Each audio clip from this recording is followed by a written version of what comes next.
Welcome बच्चों। इस session में हम सभी देखेंगे कि relation between current and drift velocity. Students, ये एग्जामिनेशन पॉइंट से बहुत इंपॉर्टेंट टॉपिक है। इससे रिलेटेड थ्योरी भी आती है, कॉन्सेप्चुअल क्वेश्चन भी बनता है और साथ ही साथ न्यूमेरिकल भी बनता है। और इसके बाद क्या है, ओम्स लॉ भी कनेक्टेड रहता है। ठीक है, पर ओम्स लॉ में आपको ये डेरिवेशन अटैच करने की जरूरत नहीं है। सबसे पहले देखते हैं कि ये मान लेते हैं कोई कंडक्टर है जी, ठीक, और ये कंडक्टर हो गया और इस कंडक्टर के अक्रॉस भी ये आपने कनेक्शन दे दिया, ये बैटरी हो गई। ठीक है, तो अब इस बैटरी में ये तो पॉजिटिव टर्मिनल हो गया, ये निगेटिव हो गया, और इलेक्ट्रिक फील्ड किधर से किधर होगा, electric field will be from positive terminal to negative terminal. और इलेक्ट्रॉन्स किधर से किधर फ्लो करेंगे, इलेक्ट्रॉन्स हमेशा निगेटिव टर्मिनल से निकलते हैं, तो इसलिए electrons will move from this to from negative to positive terminal. Is that clear students? ठीक, अब यहां पे हम ये भी कर दे रहे हैं कि इसकी लेंथ जो कंडक्टर की है, ये पूरी बच्चों पूरी वायर केवल नहीं मानना है, ये केवल हम एक स्पेसिफिक कंडक्टर मान रहे हैं। ठीक, लेंथ इसकी L हो गई और इसका क्रॉस सेक्शनल एरिया क्या हो गया जी, इसका क्रॉस सेक्शनल एरिया हम A कर दे रहे हैं। ठीक, और इसके अक्रॉस क्या वोल्टेज जो लगाई गई वो V हो गई। अब यहां पे आपको क्या करना है कि करंट I और ड्रिफ्ट वेलोसिटी दोनों के बीच में रिलेशन इस्टेब्लिश करनी है। तो सबसे पहले आपको मालूम होना चाहिए कि करंट क्या है। I is equal to, I के लिए क्या कहेंगे, I is equal to charge divided by time Q by P। ठीक, अब इसमें बच्चों चार्ज कितना फ्लो हो रहा है कंडक्टर में और कितने टाइम में फ्लो हो रहा है, यही दो चीजें हम निकालेंगे और डिवाइड कर देंगे and you will be able to get the main relation. तो अब यहां से देखिए Q निकालने के लिए, Q मतलब टोटल चार्ज। टोटल चार्ज कैसे निकालेंगे, total charge equals to total number of electrons. ठीक है, total number of electrons into charge on one electron. तो क्या है, सबसे पहले लेट कर लेते हैं, let small n is the number of free electrons per unit volume. ठीक है, पर यूनिट वॉल्यूम है नंबर ऑफ फ्री इलेक्ट्रॉन्स। फिर इसके बाद क्या है, ये हो गया जी, n is the number of free electrons per unit volume हो गया। फिर अब क्रॉस सेक्शन, ये पर यूनिट वॉल्यूम है तो वॉल्यूम कितनी हो जाएगी, area into length, that will be the volume of the, so total number of electrons in the, so total number of free electrons कितना हो जाएगा, that will be equal to n into volume. ये मतलब ये ध्यान दीजिए पर unit volume है, तो मतलब वॉल्यूम से मल्टीप्लाई करेंगे तो वॉल्यूम क्या है, एरिया इंटू लेंथ। ठीक, तो एरिया इंटू लेंथ करके क्या है, ये वॉल्यूम हो गया। Now total charge on the, total charge carried by the electrons,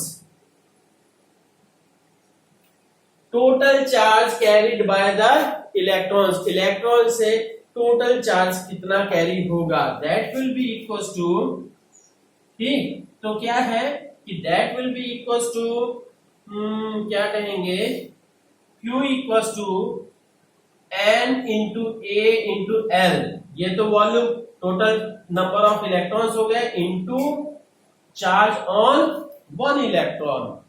सो आप कर सकते हैं, सो यहां से करते हैं, so Q equals to NaLe।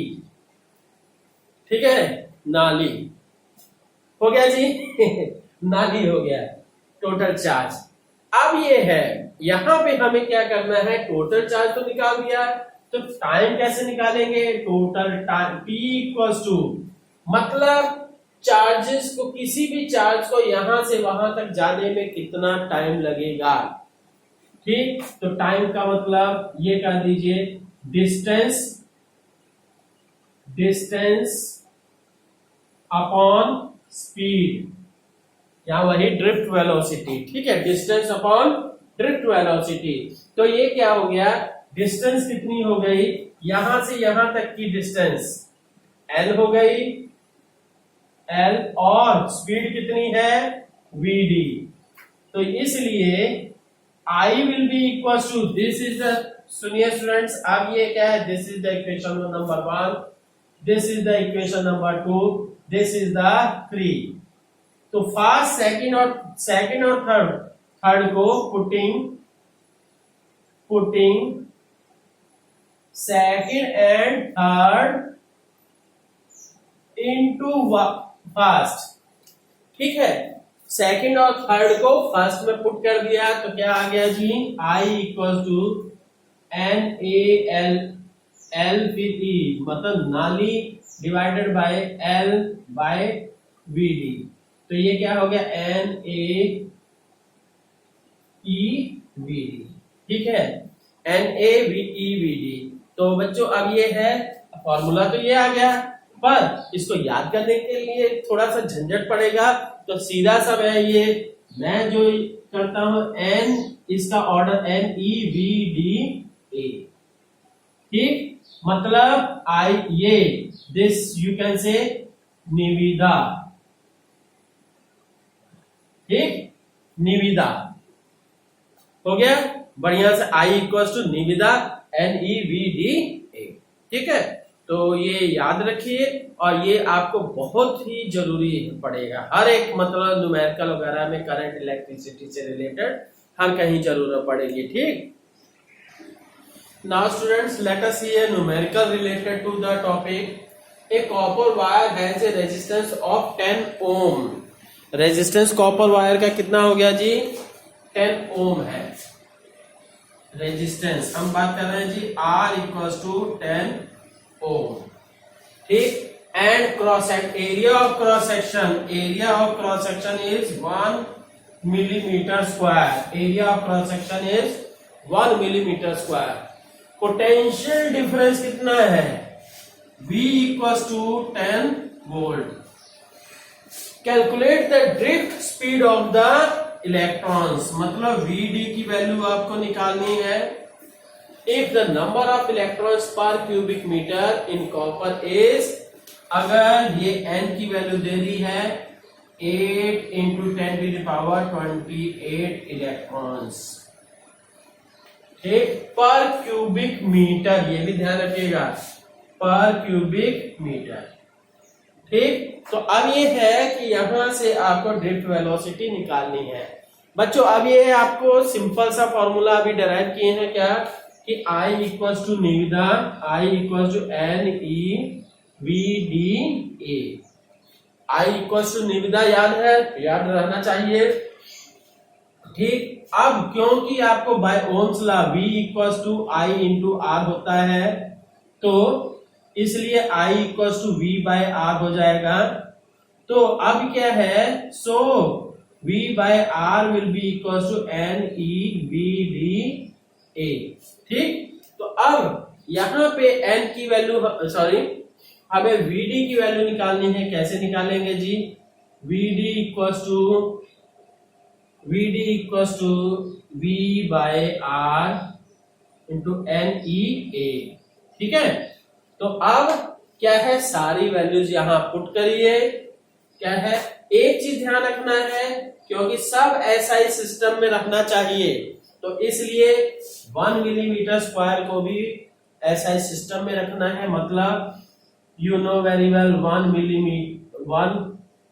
Millimetre equals to 10 to the power -3 millimetre, तो इसलिए 10 to the power -6 metre square हो जाएगा।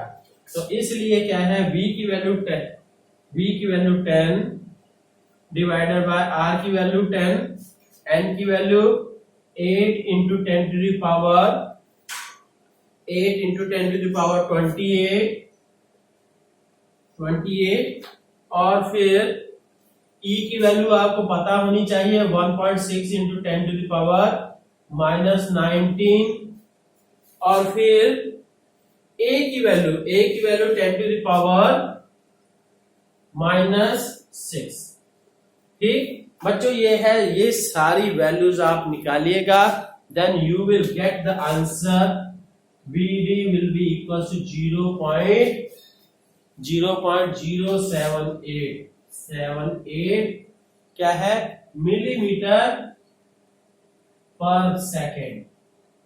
ठीक है, तो स्टूडेंट्स ये आप सोचिए कि ये स्पीड कितनी होगी। Is that clear? तो इसका मतलब 0.01 या कहिए 0.1 मिलीमीटर चलेगी। ठीक है, तो इसका मतलब क्या है, ये मतलब इलेक्ट्रॉन्स इतने आलसी, अगर इलेक्ट्रिक फील्ड दिया जा रहा है, ये इलेक्ट्रॉन्स इतने आलसी हैं कि यहां से थोड़ा सा इस बोर्ड पे ही आप अंदाजा लगा लीजिए, यहां से कोई इलेक्ट्रॉन को इलेक्ट्रिक फील्ड दिया गया कंडक्टर में, दूसरे केस में नहीं, फ्री स्पेस वगैरह की बात नहीं, कंडक्टर में अगर इस बोर्ड पे ये कोई कंडक्टर मान लेते हैं, ये बोर्ड इतनी लेंथ है और ये क्या है 4 फीट है। ठीक, 4 फीट है, तो इसका मतलब यहां से यहां तक इलेक्ट्रॉन को जाने में पूरा दिन भर लग जाएगा। ठीक है, सोचिएगा और फिर उसके बाद आगे सोचिए कितनी मेहनत और कितना इलेक्ट्रॉन्स काम करते हैं। ठीक है, ओके, थैंक यू।